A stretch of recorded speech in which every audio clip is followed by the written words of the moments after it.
انسان کئی بار اپنی ہی غلطیوں کی وجہ سے برباد ہو جاتا ہے. اپنی جب کم عقلی کو سمجھتا ہے کہ میں بہت تیز ہوں تو پھر اس کی بربادی شروع ہو جاتی ہے. السلام علیکم، کیسے ہیں آپ لوگ؟ میں ہوں آپ کے ساتھ عدنان، اور آج کی کہانی ایک عورت کی ہے. ایک عورت جس کی ایک مرد سے شادی ہوتی ہے. اس مرد کی کوئی زمین وغیرہ زیادہ نہیں تھی. یہ میاں بیوی دونوں زندگی گزار رہے ہیں. 5 سال کا عرصہ گزر جاتا ہے. جو مرد ہے وہ دل کا بہت اچھا ہے لیکن پیسہ وغیرہ نہیں ہے. یہ عورت جو ہے یہ بڑی صبر کے ساتھ اس کے ساتھ زندگی گزار رہی تھی. 2 بچے دے دیے اللہ تعالیٰ نے. 5 سال گزرے تو 5 سال کے بعد اس عورت کی کسی اور شخص کے ساتھ دوستی لگ گئی. اب اس کی دوستی لگی تو وہ دوستی آہستہ آہستہ بڑھنا شروع ہو گئی. ان کے میل ملاپ شروع ہو گئے اور اس نے اپنے مرد کے ساتھ بدتمیزی شروع کر دی. پچھلے 5 سال میں اس نے کبھی اس سے کوئی ایسی بات نہیں کی تھی کہ جس سے اس کو لگے کہ یہ اس کے ساتھ کوئی بدتمیزی کر رہی ہے، کوئی خواہشات کر رہی ہے. اب اس کی جس مرد کے ساتھ دوستی لگی تھی، اس مرد نے اس کو کہا کہ تم اس مرد سے طلاق لو اور اس کے بعد میں تم سے شادی کر لوں گا، تمہیں بڑا لاڑ پیار سے اور بڑا تمہیں اس طرح سے رکھوں گا، تمہاری سبھی خواہشات پوری کروں گا. اب اس عورت نے کیا کیا کہ اس نے اپنے مرد کو تنگ کرنا شروع کر دیا. اپنے مرد کو کبھی کہنا مجھے سوٹ چاہیے، کبھی کچھ چاہیے، کبھی کچھ چاہیے. وہ بیچارہ دیہڑی دار تھا، مزدوری کرنے جاتا تھا اور جتنے اس کے پاس پیسے ہوتے تھے اس سے گھر کا خرچہ بڑی مشکل سے چلتا تھا. اس نے اس کو بیٹھ کے سمجھانا، لیکن اس نے سمجھنے کی بجائے آگے سے اس کو بدتمیزی کرنی، اس کو گالیاں دینی، برا بولنا. وہ مرد خاموشی سے گھر سے چلا جاتا تھا، پھر شام کو لوٹتا تھا. اس عورت کی بدتمیزی اس کے ساتھ ایسی ہی تھی. کافی ٹائم گزر گیا. اس نے اس اپنے عاشق سے کہا کہ میرا مرد پتہ نہیں کس مٹی کا بنا ہوا ہے، میں جتنی بھی بدتمیزی کر لوں، جو چارہ اپنا لوں، وہ مجھے کوئی بھی بات ہی نہیں کرتا، وہ مجھے طلاق دینا ہی نہیں چاہتا. کیونکہ یہ عورت طلاق کی طرف آ رہی تھی اور کھلے الفاظ میں کئی بار اس کو کہہ چکی تھی کہ اگر میری خواہشات پوری نہیں کر سکتے تو مجھے طلاق دے دو. لیکن وہ مرد جو ہے وہ بڑی خاموشی کے ساتھ اس کی باتیں سنتا اور اس کو یہی کہتا کہ صبر کرو، اللہ تعالیٰ بہتر کرے گا. اب اس مرد نے، جو اس کا عاشق تھا، اس نے کہا کہ تم ایسے کرو، میں تمہیں زہر لا کے دوں گا، اپنے شوہر کو زہر دو اور مار دو.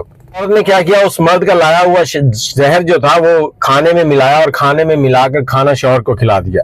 رات کو شوہر کی ڈیتھ ہو گئی، شوہر مر گیا. صبح وہی رونا پیٹنا سارا کچھ چلا اور اس کے بعد اس کی تدفین ہو گئی. تدفین ہونے کے بعد کچھ دنوں کے بعد اس عورت نے اس مرد سے رابطہ کرنا چاہا. جب اس سے رابطہ کرنا چاہا اپنے عاشق سے، اس سے رابطہ ہی نہیں ہو رہا. اب یہ پریشان ہے کہ وہ مجھ سے رابطہ کیوں نہیں کر رہا. اس نے میرے ساتھ بڑے سپنے دیکھے تھے، میرے لیے بڑی باتیں سوچی تھیں. کچھ 2 مہینے گزر جاتے ہیں. 2 ماہ کے بعد اس کا اس سے رابطہ ہوتا ہے تو یہ کہتی ہے کہ تم نے کہا تھا میں تم سے شادی کروں گا، اب تو میرا شوہر بھی نہیں رہا تو مجھ سے شادی کیوں نہیں کر رہے، تم کہاں چلے گئے تھے. اس مرد نے کہا تم کون ہو، میں تمہیں نہیں جانتا. اب یہ رونے پیٹنے لگی اس کے سامنے کہ تم نے میرے ساتھ یہ کیا کیا.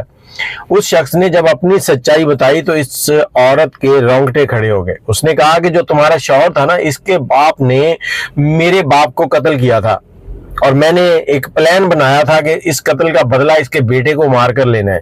اور میں نے اس کے بیٹے کو ایسے مارا کہ تمہارے ہاتھوں سے مروا دیا اور میرا بدلہ بھی پورا ہو گیا. تم اس کے بچے بھی اب ذلیل ہوں گے. میں تم سے شادی نہیں کرنا چاہتا، یہ تو میرا ایک پلان تھا. اب عورت سر پکڑ کے بیٹھ گئی. کچھ وقت اس نے اس گھر میں گزارا. اس کے بعد فاقے چل رہے تھے، گزارا نہیں ہو رہا تھا تو یہ وہاں سے اپنے بھائیوں کے گھر چلی جاتی ہے. بھائیوں کے گھر گئی. وہاں پر کچھ دن تو اس کی بھابھیوں نے اس کو برداشت کیا. اس کے بعد وہی تانے کہ تو یہاں کیوں آ گئی ہے، اپنے گھر جاؤ، اپنے کام کرو.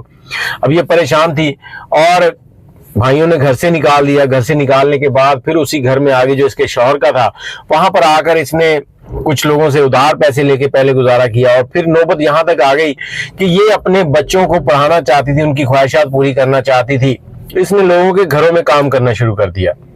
وہ عورت جس کے لیے مرد کما کے لاتا تھا، گھر بیٹھ کے فرمائشیں کرتی تھی، اس کی فرمائشیں پوری کرتا تھا، آج لوگوں کے گھروں میں کام کر رہی ہے. اور کام کر کے جب واپس آتی تو اس کے بچے اس سے فرمائشیں کرتے اور وہ فرمائشیں پوری کرنے کے اس کے پاس پیسے نہیں ہوتے تھے تو بچے اس کو برا بھلا کہتے. تب اس کو سمجھ آنے لگی کہ میرا شوہر کن اذیتوں سے گزرتا تھا جب میں اس کے ساتھ لڑائی کرتی تھی اور میں نے ایک ایسے شخص کے پیچھے لگ کے اس کے ساتھ کیا کر دیا. اور یہاں پر اس کے ساتھ یہ سارے معاملہ چل رہے ہیں اور اسی طرح سے اس عورت کی زندگی گزر جاتی ہے. آپ کو کہانی سنانے کا مقصد یہ ہے کہ کبھی بھی کسی کے ساتھ ناانصافی نہ کریں. پہلی ناانصافی جو اس کے باپ نے کسی اور کے باپ کو قتل کیا تھا، اس کا بدلہ اس نے لینے کے لیے اس کو قتل کروایا. اور اس کو قتل کروایا تو اس کے بچے یتیم ہو گئے، بیوی جو ہے وہ بیوہ ہو گئی اور در در کی ٹھوکریں اس کا نصیب بن گئی. اور دوسری بات یہ کہ عورت نے ایک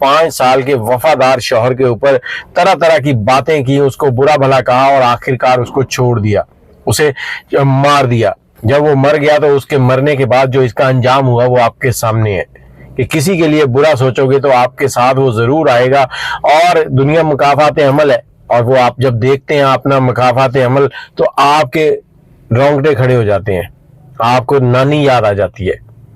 تو دعا کیا کریں کہ کسی کے ساتھ زیادتی نہ کریں, کسی کے ساتھ غلط کام نہ کریں, کہیں یہ نہ ہو کہ آپ کا کیا ہوا آپ کے بچوں کو بھگتنا پڑے. باقی آپ کے پاس کوئی ایسی کہانی ہے, کوئی سٹوری ہے, ہم سے شیئر کرنا چاہتے ہیں تو ضرور کیجیے گا. دعاؤں میں یاد رکھیے گا. اللہ حافظ.